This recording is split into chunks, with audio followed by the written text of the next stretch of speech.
What's up everyone, welcome back for another video. Thanks for joining me. If you're already subscribed, you're awesome. If not, be sure to hit that subscribe button so you don't miss any future videos about any of the cars on the channel. So today's video, I decided let me give a current state of the 190E. So there's a bunch of you guys that follow me, subscribe to me for 190E content, and let's be honest, I've been lazy AF and haven't been touching this car, and I gotta get motivated to start working on this thing again, so hopefully this video kicks me into gear.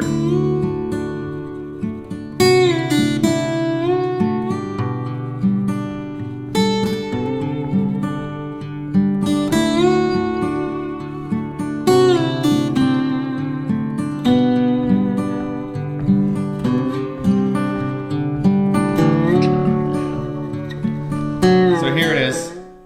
Looks cool sitting there at least, but there's issues with it that's preventing us from actually registering it and driving it around normally in its current state, even though it still needs a lot of work.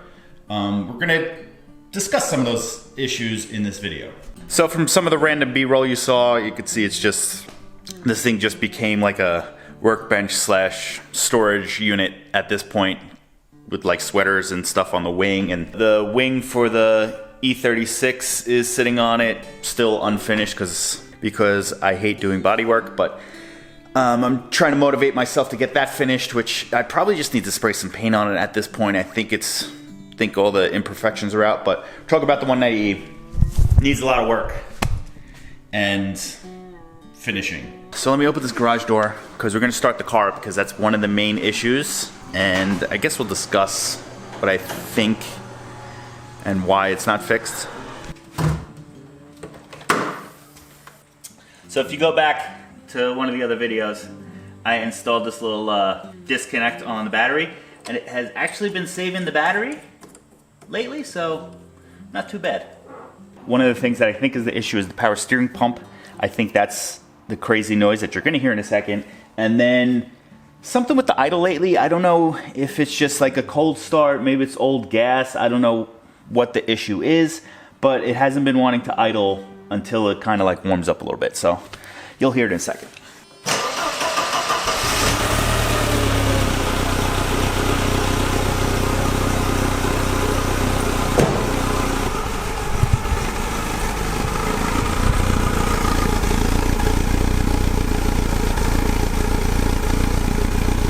This is probably going to die in a little bit, but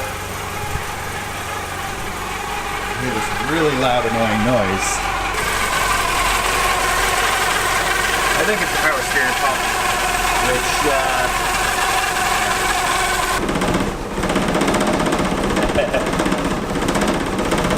with the amount it's vibrating, oof.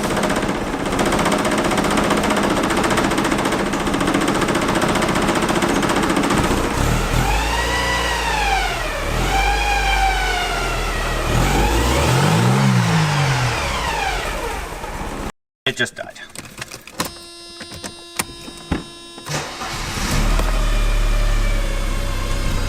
So there's another thing, I mean, it probably has something to do with all this. When you just stomp the gas pedal, it takes a little bit to like get going. So that's a big problem.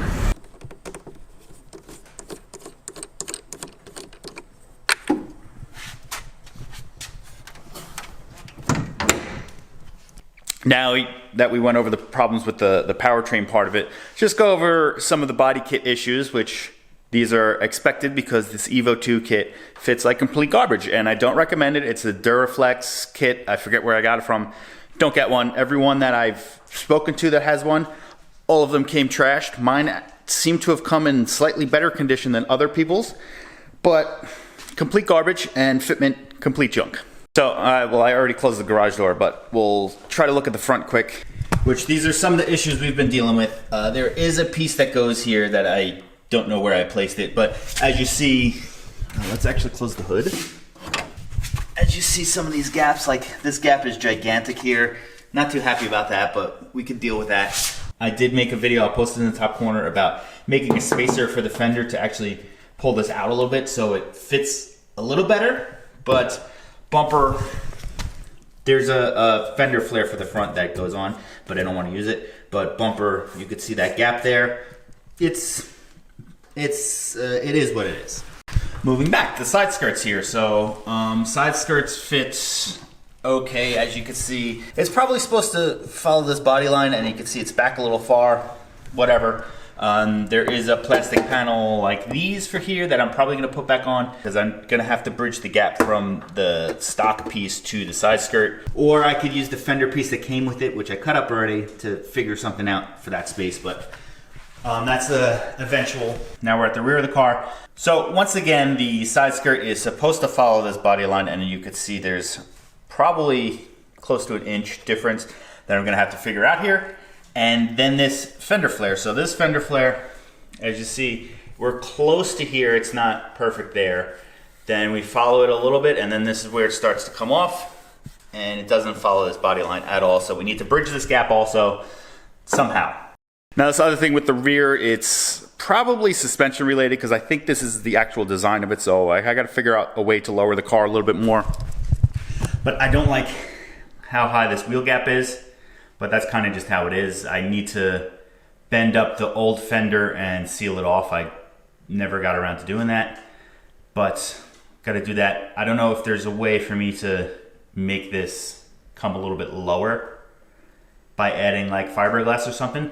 Something we're gonna play with in the future. But we gotta fix that, and obviously the rear bumper has a crack in it. Gonna have to fix that. Now I'll probably link it also, the video of me mounting the rear bumper. The way I did it, it was all right. I'm not 100% happy with it, but it came out better than expected. But what I did do, that was really bright. What I did do, I gotta find the pieces. I bought these quick disconnects that I think I'm gonna place in the bumper that kind of snap in.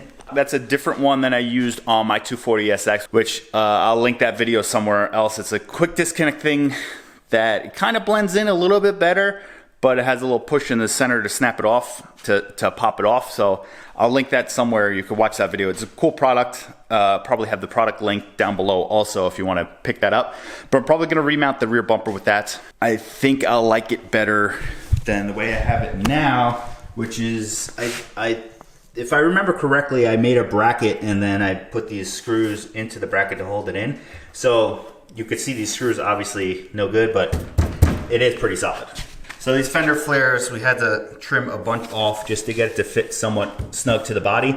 So it's on there, needs a little work, not horrible. Other side is a little worse off, there's a little bit bigger gaps, and I believe they're different thicknesses, but I feel like you're never really gonna see the thickness of the two of them side by side. So it doesn't matter that much, but we're gonna get those a little bit better. Then moving on to the wing, which somehow I feel like it got worse over time, but let's start looking at some cracks here. There's a crack here that we're gonna have to fix. There's a crack here. There's a crack here. This is tape, that's not the crack. The crack is here and a little bit here. And as you can see, complete junk. I'm almost considering it to see if I could find a different wing that I could put in the place of that. It looks cool. If you stand 10 feet away from the car, it looks pretty awesome. But once you get close, you start seeing the imperfections, and it needs a lot of help. Now I know this video was very wordy, but I figured let me just get this video out because I know there's a bunch of people waiting for 190E content, and I've been slacking hard. I've been lazy. I haven't had the motivation to be working on it, and it needs help. Also, I'm gonna put this one back in. You can see the exhaust doesn't line up, so the stock exhaust, I think it just sat underneath the bumper, which doesn't really matter where it goes. But on this EVO 2 kit, the exhaust location is nowhere near where it needs to be, which will eventually get fixed, but that's a story for another time. Now I know what you're thinking. Just fix some of these damn things and start driving around. But power steering, I didn't do crazy amounts of searching, but I have searched around a little bit and I can't find a power steering pump for this. They just have like a filter and some other stuff. So if it is the power steering, I can't really fix that, at least right now. I mean, I guess I could take the belt off, but I don't know if it's driving other things on there also. So that might be another problem, but power steering noise. The little cold start issue, maybe I could just put some octane booster in it and it might work fine, which I might try that soon just to see if that fixes it, because maybe it's just old gas. Did I mention the engine has a slow oil leak somewhere too?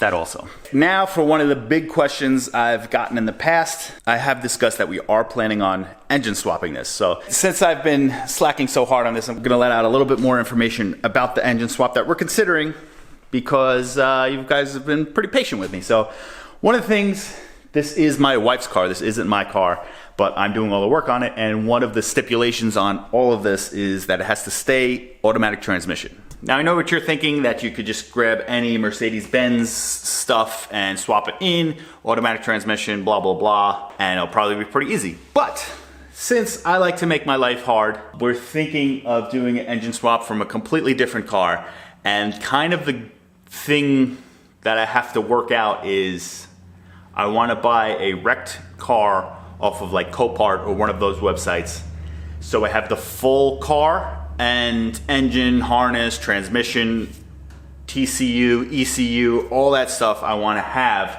instead of just buying an engine off the internet, eBay or whatever, and then have to source all these other parts for it.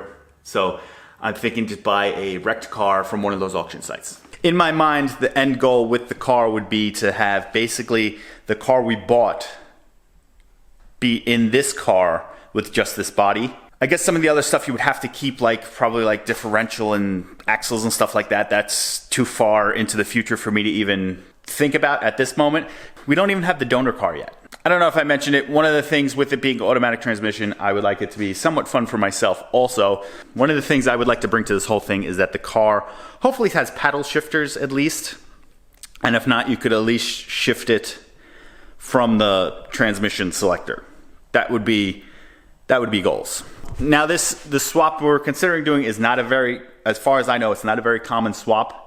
And it hasn't been done much. I know there's a YouTube channel that swapped this engine into a different, completely different car, so not even the 190E, so you're not gonna find it on there. But it is staying at 2.3 if we go with this plan. So if you made it this far, leave your guesses down below, because like I said, it's gonna stay at if we go with this plan, it's staying at 2.3, automatic transmission with hopefully paddle shifters, so that should help you along the way of, I guess, it being more of a modern-ish engine instead of something from 1991 or the 90s. And it's not Mercedes also. It's a completely different manufacturer. So that's it. I want to thank you guys for joining me on this video. Sorry I've been slacking very hard with the content. We're going to get this kicked into gear shortly. First, I want to make sure I get that wing finish for the E36 back there, so then I could kind of move this car into over there, which is kind of like the working station bay or whatever. I hope you made it this far, and if you did, thank you. If you want to support the channel, you could always use the links down below in the description. I have Amazon affiliate links. You could go through my Amazon store, check some stuff out there. I'm usually updating that. Injuku Racing, and one of the new companies I'm working with right now is Oxido. So if you need some LED lighting for your car, go check that out, and I have an affiliate link down there for that. And that's it. I will see you guys in the next one. Peace out. Hit that like button, hit that subscribe button, and do all that good stuff. See you guys in the next one.